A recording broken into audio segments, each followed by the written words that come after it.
नमस्कार बच्चों, जैसा कि आप देख रहे हैं आज का हमारा टॉपिक है electric field due to uniformly charged wire.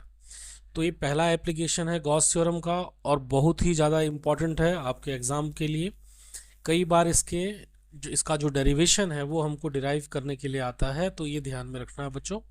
तो जैसा कि हमारा टॉपिक है electric field due to uniformly charged wire, तो सबसे पहले बच्चों हमने एक चार्ज्ड वायर ले लिया जिसको हमने पॉजिटिव चार्ज दे रखा हुआ है, और ये पॉजिटिव चार्ज आप देख रहे हैं यूनिफॉर्मली जो है इस पूरे रॉड पे स्प्रेड हो गया है, ठीक है। और इसके पर यूनिट लेंथ पे हमने चार्ज डेंसिटी जो है वो भी आपकी अपन ने लैम्डा ले रखी हुई है।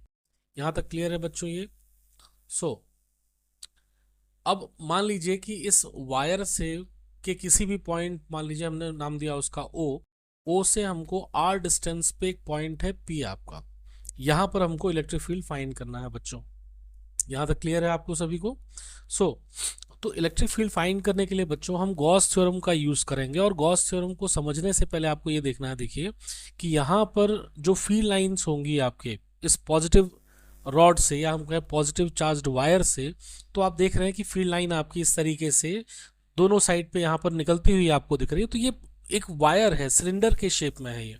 तो चारों डायरेक्शन पे आपका इसके सरफेस से परपेंडिकुलर फील्ड लाइन, चाहे इस डायरेक्शन में हो, इस डायरेक्शन में हो, इधर हो, ये इधर हो, चारों डायरेक्शन में फील्ड लाइंस आपकी निकलेंगी यहाँ पर, ठीक है। तो हम 2D में सिंपली अपन ऐसा दिखा रहे हैं इसको, तो ये आपको ध्यान से समझना है। तो अब गॉस थ्योरम अप्लाई करना है, तो गॉस थ्योरम आपको ध्यान में रखना है। गॉस थ्योरम कहता क्या था बच्चों?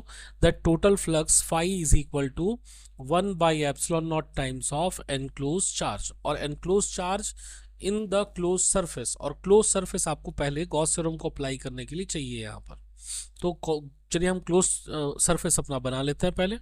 तो क्लोज सरफेस बनाने के लिए हमने क्या करा बच्चों यहाँ पर कि हमने इस वायर को एक्सिस माना, और जो हमने आर डिस्टेंस लिया था यहाँ पर, आर को हमने रेडियस ले लिया, और रेडियस ले करके हमने एक गॉसियन सिलेंडर बनाया, राइट सर्कुलर सिलेंडर। तो ये जैसा कि आप देख रहे हैं डायग्राम पे, ऐसा हमने एक राइट सर्कुलर सिलेंडर बनाया, और अब ये हमको एक क्लोज सरफेस मिल गया ना। अब इस क्लोज सरफेस में बच्चों आपको ध्यान देना है कि इस सिलेंडर में 3 सरफेसेस होते हैं। ये आप देख रहे हैं सबसे ऊपर वाला टॉप, और ये नीचे वाला बॉटम आपको हो गया 2, और ये थर्ड जो सरफेस है हमारा बच्चों, ये सिलेंडर का कर्व सरफेस है आपका, ये वाला है ना। तो तीनों सरफेस से टोटल फ्लक्स कितनी पास आउट हो रही है, सबसे पहले हम वो काउंट कर लेते हैं। तो मान लीजिए ये आपका पहला सरफेस है जिसको अपन ने नाम दिया 1, ये आपका दूसरा सरफेस जिसको नाम दिया हमने 2, और ये तीसरा सरफेस इसको नाम दिया हमने 3। अब इस पहले सरफेस पे हमने यहाँ पर एक स्मॉल सरफेस लिया, और इसका नाम दिया बच्चों हमने DS1। अब इस स्मॉल सरफेस का यदि आप एरिया वेक्टर देखेंगे तो ये परपेंडिकुलर टू द सरफेस होगा, DS1 इस तरीके से। यहाँ पर भी बच्चों जो आर डिस्टेंस पे हमने P पॉइंट लिया था, यहाँ भी हमने एक स्मॉल सरफेस लिया, इसका भी एरिया वेक्टर बच्चों कर्व सरफेस के परपेंडिकुलर, ये हो जाएगा आपका DS2। और यहाँ नीचे बच्चों यहाँ पर भी आप देखें तो यहाँ पर भी हमने एक स्मॉल सरफेस ले लिया ऐसा, और इसका भी एरिया वेक्टर आपका परपेंडिकुलर टू द सरफेस, और इसको नाम दे दिया हमने DS3। ठीक है, तो 3 सरफेस हमने ले लिए। अब सिंस 3 सरफेस है बच्चों, तो टोटल फ्लक्स हम सभी तीनों सरफेसेस में से काउंट करेंगे। तो चलिए काउंट करते हैं पहले। टोटल फ्लक्स, तो total flux phi is equal to 3 surfaces सबके मैंने ले लिए φ1 प्लस φ2 प्लस φ3। यहां तक कोई दिक्कत बच्चों? अब इनकी वैल्यूज पुट कर दो। आपको पता है phi is equal to E dot D S होता है ना। यहाँ अपन लिख रहे हैं फाई इज इक्वल टू, आप जानते हैं that is E dot D S, हमने पीछे भी देखा हुआ था ये। तो φ1 है तो यहाँ integral of E dot D S 1, φ2 के लिए बच्चों इसी तरीके से ई डॉट DS2 प्लस φ3 के लिए बच्चों ई डॉट DS3। ठीक है यहाँ तक। और अब इसको आप इलेबोरेट करिए, और आपको याद होना चाहिए जब हमने ई डॉट डी एस जब हम इलेबोरेट करते हैं, ये डॉट प्रोडक्ट है आपका, और डॉट प्रोडक्ट का जो इलेबोरेशन होगा that is equal to E D S cos theta, है ना।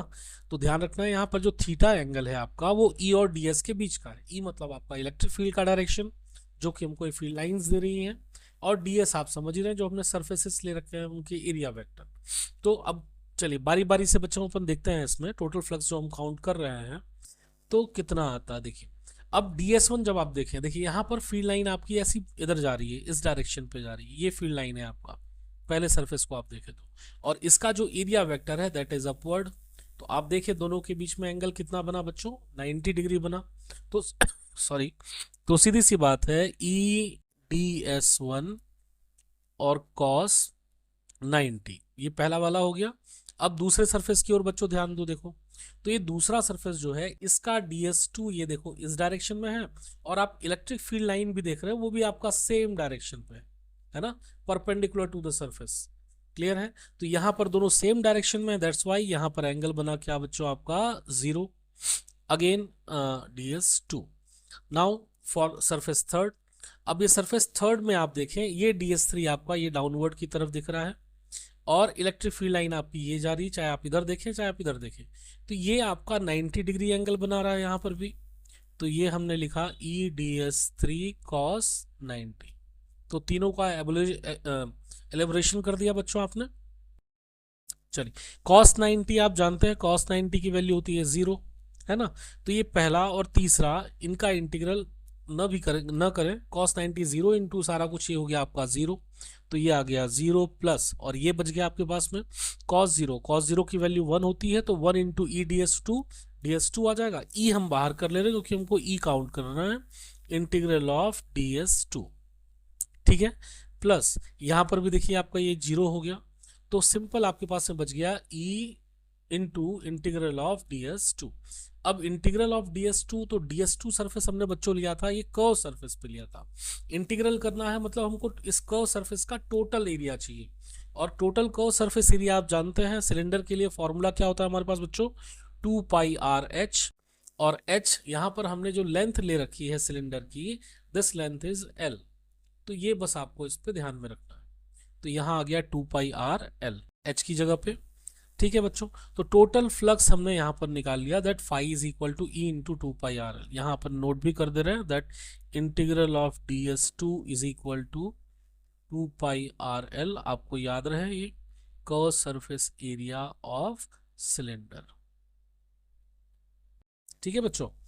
तो अब जब टोटल फ्लक्स निकल गया, देखिए मैंने क्या बताया था आपको शुरुआत में कि आपको टोटल फ्लक्स काउंट करना है, देयरफॉर एनक्लोज चार्ज आपको निकालना और इस गॉस थ्योरम पे पुट कर देना है। तो चलिए अपन एनक्लोज चार्ज देख लेते हैं।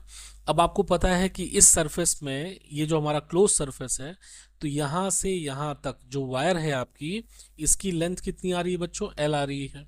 और वायर के पर यूनिट लेंथ पे जो चार्ज डेंसिटी हमने ले रखी है बच्चों वो लैम्डा है। तो यदि हम कहें कि total enclosed charge, so Q ले लेते हैं हम, तो total enclose charge that is equal to lambda L। ध्यान रखना है लैम्डा पर यूनिट लेंथ पे चार्ज डेंसिटी है, और L जो है आपका वो लेंथ ऑफ वायर है जो कि एनक्लोज है under the Gaussian sphere, cylinder. So अब हम गॉस थ्योरम यहाँ पे अप्लाई कर सकते हैं बाय गॉस थ्योरम। तो गॉस थ्योरम कहता है that total flux phi is equal to 1 by epsilon naught times of enclose charge. और टोटल फ्लक्स अभी आपने निकाला, देखें फाई इज इक्वल टू कितना है, E इंटू 2πRL। तो पुट कर दें आप इसको यहाँ पर बच्चों, E into 2πRL is equal to 1 by epsilon naught times of enclosed charge Q that is equal to lambda L। तो L से L देखिए यहाँ पर कैंसिल आउट हो गया इधर डिवाइड में जा करके, तो सीधे सीधे आप Q लैम्डा इंटू 1 लैम्डा आ गया ऊपर पे, और ये सारा कुछ चला जाएगा डिवाइड पे, lambda by 2πR epsilon not. या फिर हम इसी को अरेंज कर लें थोड़ा सा, lambda by 2π epsilon naught R। तो इस तरीके से आपका इलेक्ट्रिक फील्ड की वैल्यू है ना हमको मिल गई, ठीक है। यूनिट ध्यान में रखना बच्चों, दैट इज न्यूटन पर कूलम। क्लियर है इतनी बात ये।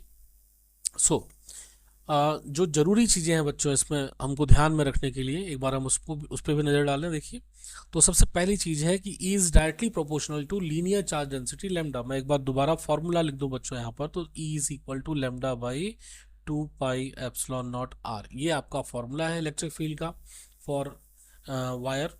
अब आप देख रहे हैं that E is directly proportional to lambda है यहाँ पर, मतलब कि आपका चार्ज डेंसिटी जितना ज़्यादा होगा उतना ही इलेक्ट्रिक फील्ड आपकी यहाँ पर स्ट्रांग होगी, है ना, इलेक्ट्रिक फील्ड इंटेंसिटी आपकी बढ़ेगी। या इसको अपन इस तरीके से भी लिख सकते हैं that E is proportional to lambda that is Q by L, है ना। तो क्यू पे डिपेंड करा, क्यू बोले आप, जो क्यू मतलब हमारा जो चार्ज है, तो ये आपको ध्यान में रखना है। दूसरी चीज बच्चों, E is inversely proportional to distance R। यहीं पर आप देखें बच्चों फॉर्मूले पे E और R आपको यहाँ अपॉन पे दिख रहा है, so E is inversely proportional to R that is 1/R।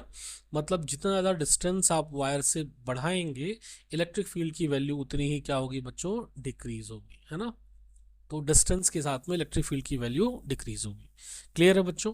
So I think आपको बहुत ही इजी वे पे ये सारे के सारे जो है तो डेरिवेशन हमने कराया है, तो ये आपको ध्यान में रखना है और नोट डाउन कर लें और प्रैक्टिस करें, इसको आसानी से आपसे बनेगा। Thanks for watching.